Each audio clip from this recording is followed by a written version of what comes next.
Assalamualaikum warahmatullahi wabarakatuh. Perkenalkan, nama saya Nazratul Aini dengan NIM 2430113045 dari kelas MPIB dengan matkul Manajemen Perkantoran dan Ketatarusahaan. Di sini saya akan menjelaskan materi dari kelompok 1 dan sampai kelompok 12. Materi yang pertama yaitu etika dan akhlak dalam administrasi perkantoran. Ya, yang pertama yaitu etika dalam administrasi perkantoran adalah pedoman moral yang dan perilaku yang mengatur bagaimana seseorang harus bertindak secara benar dan adil dalam menjalankan tugas administrasi.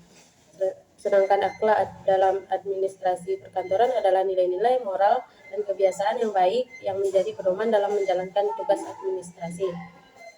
Selanjutnya, kedisiplinan dan tanggung jawab profesional adalah sikap patuh dan konsisten dalam menjalankan tugas sesuai dengan aturan dan standar etika yang berlaku dalam suatu profesi.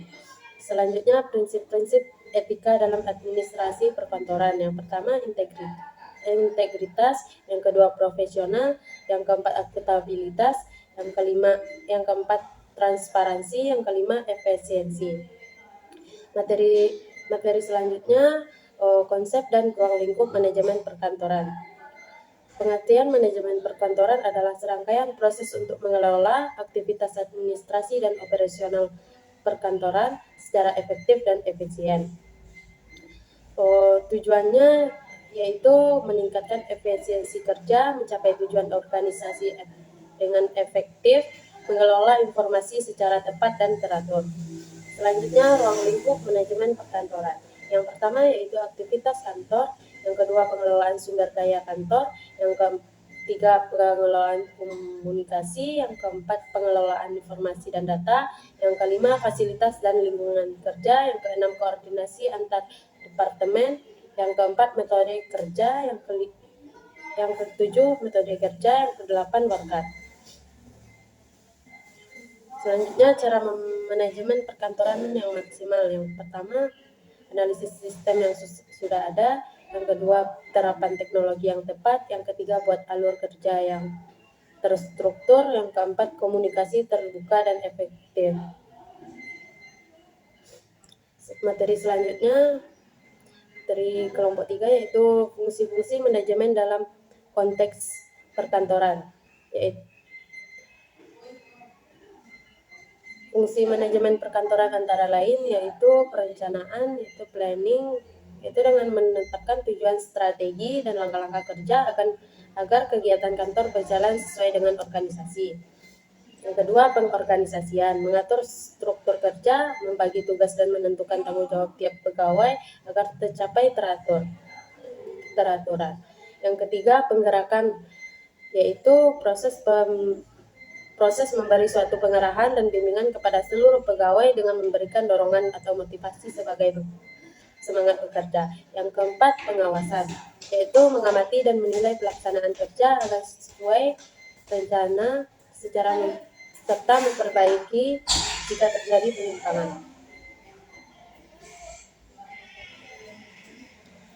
Selanjutnya, perangkat lunak pengolah dokumen dan data. Perangkat lunak pengolah dokumen dan data adalah aplikasi komputer yang digunakan untuk membantu pengguna membuat, mengelola, menyimpan, dan mengolah dokumen serta data secara digital. Jenis perangkat lunak perkantoran yang pertama yaitu Microsoft Office, seperti Microsoft Word, Microsoft Excel, Microsoft PowerPoint. Yang kedua, Google Workspace, seperti Google Docs, Google Sheets, Google Slide, Google Drive. Selanjutnya, manfaat perangkat lunak pengolah dokumen dan data. Yang pertama, meningkatkan efisiensi dan produktivitas kerja. Yang kedua, mempermudah penyimpanan dan pencarian data. Yang ketiga, menghemat waktu, biaya, dan ruang penyimpanan. Materi selanjutnya yaitu sistem arsip digital dan manajemen berbasis data. Sistem arsip digital adalah metode penyimpanan, pengelolaan, dan pengamanan dokumen dalam bentuk elektronik. Ciri-cirinya, Yang pertama format digital seperti PDF, dokumen, dan JPEG. Yang kedua dapat diakses melalui komputer. Yang ketiga memiliki sistem pencarian dan pengindeksaan. Selanjutnya, manajemen berbasis data adalah pendekatan pengelolaan organisasi atau sistem kerja yang mengandalkan data sebagai dasar pengambilan keputusan, evaluasi, dan perencanaan. Contoh manajemen berbasis data yaitu perusahaan retail, yang kedua rumah sakit, yang ketiga pendidikan, pemerintahan, bisnis digital. Materi selanjutnya yaitu identifikasi masalah administrasi dan teknik analisis akar masalah RCA. Cara mengidentifikasi masalah administrasi secara sistematis yaitu yang pertama observasi langsung, yang kedua analisis data dan dokumen, yang ketiga wawancara dan survei internal, yang keempat identifikasi pola dan akar masalah, yang kelima kategori masalah, yang keenam dokumentasikan temuan. Selanjutnya, manfaat penggunaan RCA dalam meningkatkan efektivitas penyelesaian masalah administrasi. Yang pertama, mengidentifikasi akar masalah secara akurat. Yang kedua, mencegah terulangnya masalah. Yang ketiga, meningkatkan efisiensi operasional. Yang keempat, memperkuat SOP dan sistem pengawasan. Yang kelima, meningkatkan kepercayaan stakeholder. Yang keenam, mendukung perbaikan berkelanjutan. Permasalahan yang sering terjadi dalam kegiatan administrasi di lingkungan kerja yaitu komunikasi internal yang buruk, dokumentasi dan pengarsipan tidak terstandarisasi, yang ketiga ketidaksesuaian antara SOP dan praktik lapangan. Materi yang selanjutnya yaitu teknik supervisi staf administrasi dan penyusunan instrumen evaluasi. Teknik supervisi staf administrasi yang pertama yaitu observasi langsung, wawancara, audit dokumen, rapat koordinasi rutin, pemberian umpan balik, instrumen penilaian kinerja, pembinaan melalui coaching, monitoring, pemberian penghargaan atau reward, yang terakhir evaluasi diri. Analisis hasil evaluasi dan tindak lanjut. Analisis hasil evaluasi adalah proses penafsiran data yang diperoleh dari kegiatan evaluasi untuk mengetahui sejauh mana tujuan atau standar telah tercapai.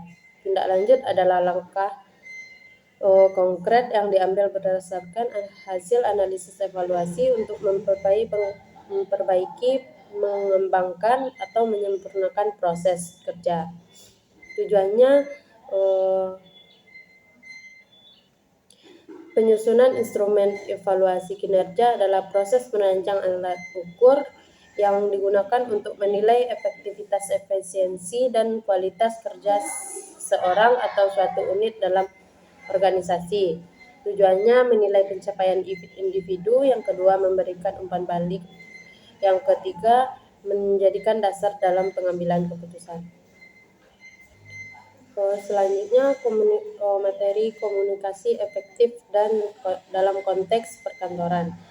Komunikasi perkantoran adalah proses penyampaian informasi, ide, atau instruksi yang terjadi di lingkungan kerja untuk mendukung kelancaran operasional dan pencapaian tujuan organisasi. Pelayanan komunikasi perkantoran adalah proses penyediaan fasilitas, sistem, dan dukungan yang memungkinkan terjadinya komunikasi yang efektif di lingkungan kantor. Fungsi komunikasi dalam kantor yang pertama fungsi kontrol, yang kedua motivasi, yang ketiga emosi, yang keempat informasi, yang kelima penyaluran informasi. Prinsip komunikasi perkantoran yang pertama kejelasan, yang kedua ketepatan, yang ketiga kelengkapan, yang keempat konsistensi, yang kelima kesopanan, yang keempat relevansi, yang keenam umpan balik. Materi selanjutnya yaitu korespondensi resmi dan etika komunikasi. Korespondensi resmi adalah kegiatan surat menyurat yang dilakukan secara formal antara individu, instansi atau organisasi untuk mencapai tujuan informasi, permintaan, dan keputusan yang berkaitan dengan urusan pekerjaan dan kelembagaan. Etika komunikasi adalah prinsip atau norma yang mengatur cara berkomunikasi secara baik, sopan, dan bertanggung jawab dalam sesuai dengan nilai-nilai sosial dan budaya yang berlaku. Macam-macam komunikasi, yang pertama yaitu komunikasi eksternal, yaitu komunikasi eksternal adalah proses pertukaran informasi dari dalam organisasi antara pimpinan, karyawan dan berbagai unit kerja. Yang kedua yaitu komunikasi internal, yaitu proses penyampaian informasi dari organisasi ke pihak luar. Manfaat komunikasi efektif yaitu yang pertama membuat pemecahan masalah terjadi lebih cepat. Dua, membuat keputusan yang diambil lebih kuat. Yang ketiga, menghasilkan arus kerja yang lebih siap dan efektif. Contoh korespondensi yang pertama yaitu surat dinas, surat undangan, dan surat permohonan. Tujuan menulis surat yaitu dengan menyampaikan informasi kepada pihak lain. Yang kedua, mendapatkan informasi. Yang ketiga, memperlancar arus informasi. Materi selanjutnya yaitu perencanaan kebutuhan sumber daya manusia dan sarana prasarana. Perencanaan SDM adalah suatu proses sistematis yang digunakan untuk memprediksi permintaan dan penyediaan SDM di masa mendatang. Perencanaan Sapras adalah proses sistematis untuk mengidentifikasi, menganalisis, dan menentukan kebutuhan fasilitas dan infrastruktur yang diperlukan untuk mendukung kegiatan operasional mencapai tujuan organisasi. Fungsi perencanaan SDM yang pertama yaitu perencanaan organisasi, yang kedua pengarahan, yang ketiga pengendalian, yang keempat pengandaian, yang kelima pengembangan. Fungsi perencanaan kebutuhan Sapras yang pertama perencanaan dan penentuan kebutuhan, yang kedua penganggaran, yang ketiga pengadaian, yang keempat penyimpanan, yang kelima penyaluran. Tujuan SDM yang pertama yaitu menentukan kualitas dan kuantitas karyawan. Yang kedua, menjamin tersedianya tenaga kerja masa sekarang maupun masa datang. Yang ketiga, menghindari terjadinya mismanagement. Yang selanjutnya tujuan Sarpras yaitu menciptakan lingkungan bersih dan tertata rapi dan menyediakan Sarpras yang memadai. Materi selanjutnya yaitu penganggaran dan alokasi sumber daya kantor. Penganggaran adalah proses perencanaan keuangan yang disusun secara sistematis untuk mengatur pendapatan dan pengeluaran dalam periode tertentu.